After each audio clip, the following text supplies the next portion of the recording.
प्रदोष के समय पर, उससे पहले लक्ष्मी और दरिद्रता फिर भ्रमण पर निकलती है।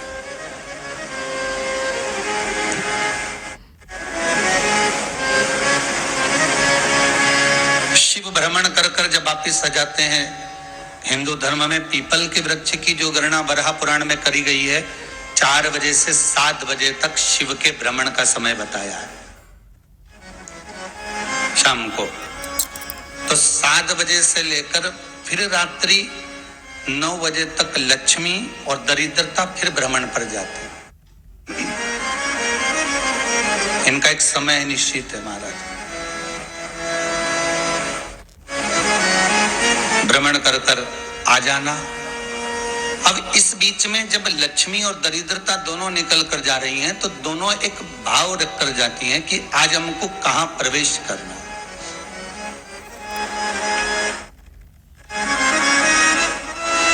आज हमें किस जगह पर प्रवेश करना है, आज हमें कहां पहुंचना है, आज हमें किस जगह जाना है। और जिस नगर में जिस मार्ग से लक्ष्मी और दरिद्रता निकल कर जाती है, ये दोनों का जब निकलना होता है, इनको स्थान दिया गया जहां पर स्वच्छता हो, घर के दरवाजे पर रंगोली डली हुई हो, द्वार पर जल छीटा गया हो। महाराज, उस द्वार पर लक्ष्मी प्रवेश करती है तो दरिद्रता भी जाने लगती है अंदर। जब दरिद्रता अंदर जाने लगती है तो लक्ष्मी उसको रोक देती है, पहले मैं देखकर आती हूं कि तेरे लिए स्थान है कि नहीं, तो यहां रुक।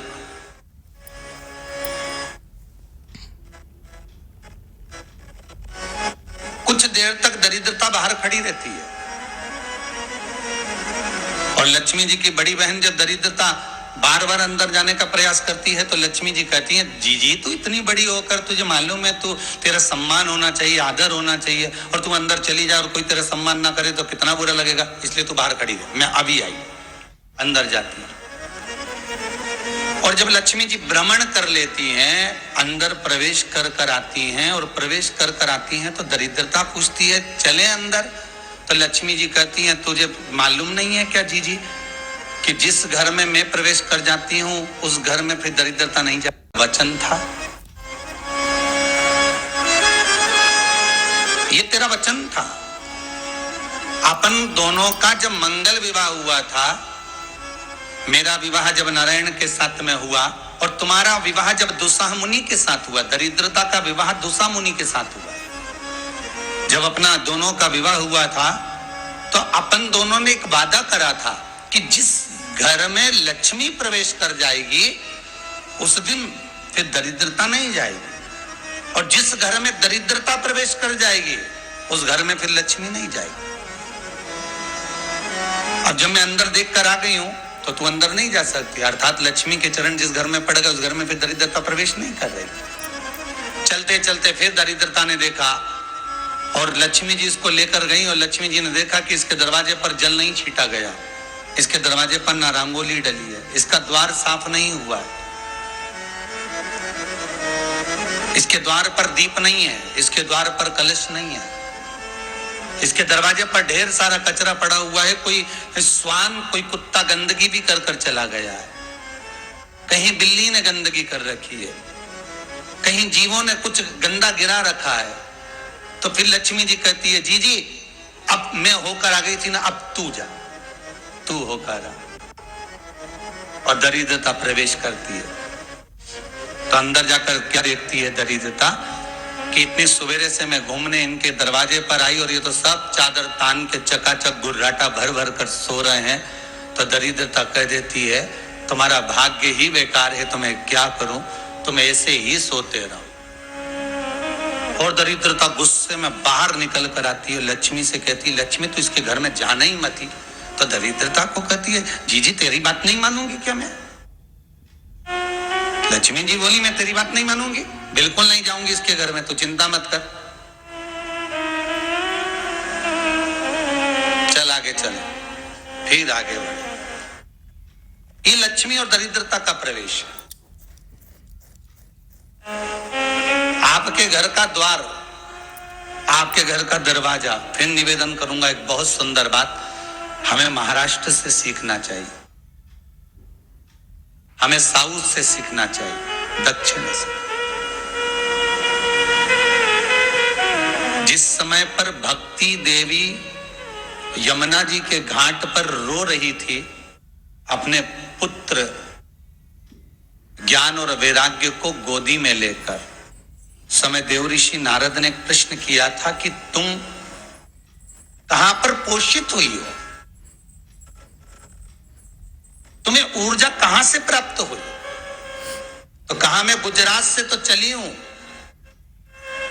और वहां से चलती चलती भक्ति देवी कहती है मैं बहुत दुखी होकर, बूढ़ी होकर, द्रवित होकर, बड़ी दुख में वहां से चलते चलते जब मैं महाराष्ट्र में पहुंची तो मैंने वहां जाकर देखा कि वहां पर लोग हर पल हर घड़ी ब्रह्म मुहूर्त में उठकर स्मरण करते हैं, नाम जाप करते हैं और दरवाजे पर जल छीट कर रंगोली डालते हैं।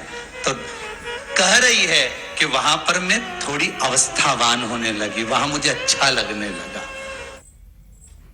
फिर जब मैं और आगे पढ़ी, दक्षिण में जब पहुंची, वहां पर जाकर मैंने देखा कि सुबह से उठकर मंगलाचरण, मंगला स्तोत्र और वेदों की ध्वनि होने लगी। वहां पर मैं और आनंदित हो गई।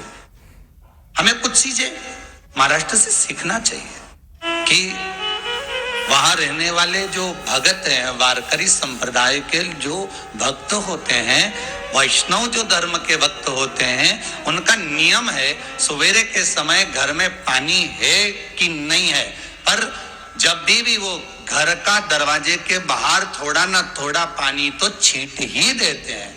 और छींटने के बाद फिर वहां पर अपने यहाँ तो दिवाली पर रंगोली बनती है जी, और वहां पर रोज की रंगोली बन जाती है कि कभी हो सकता है परमात्मा राह भूल कर हमारे घर में प्रवेश कर जाए, इसलिए वहां प्रतिदिन की रंगोली,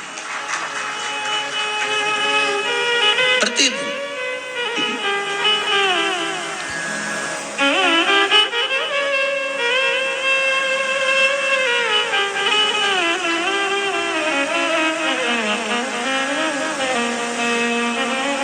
हमें सीखना चाहिए थोड़ा सा।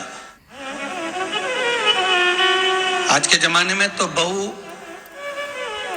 अपने कमरे की झाड़ू लगा ले, वो ही बहुत बड़ी बात है। हो खड़ी खड़ी बहू ये देखती रहेगी कि नौकरानी सही से झाड़ू लगा रही, वहां से लगा के लाओ, इधर से हेड के ले जाओ, वहां से कचरा सोरो, वहां से पोछा लगाओ।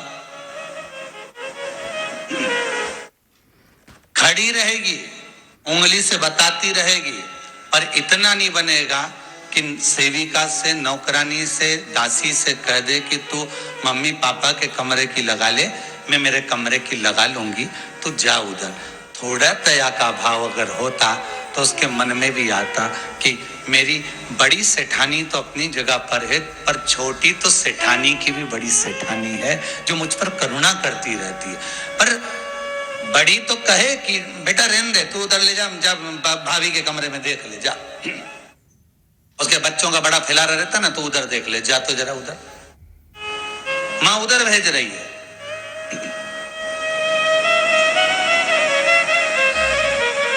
थोड़ा सेवा का भाव हमारे भीतर।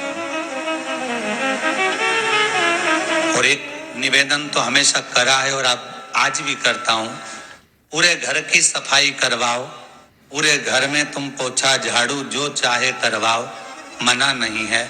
पर एक निवेदन है, रसोई घर के अंदर बहू और बेटी ही जाकर भोजन बनाए तो अन्नपूर्णा सदा कृपा करती है महाराज। बहू और बेटी।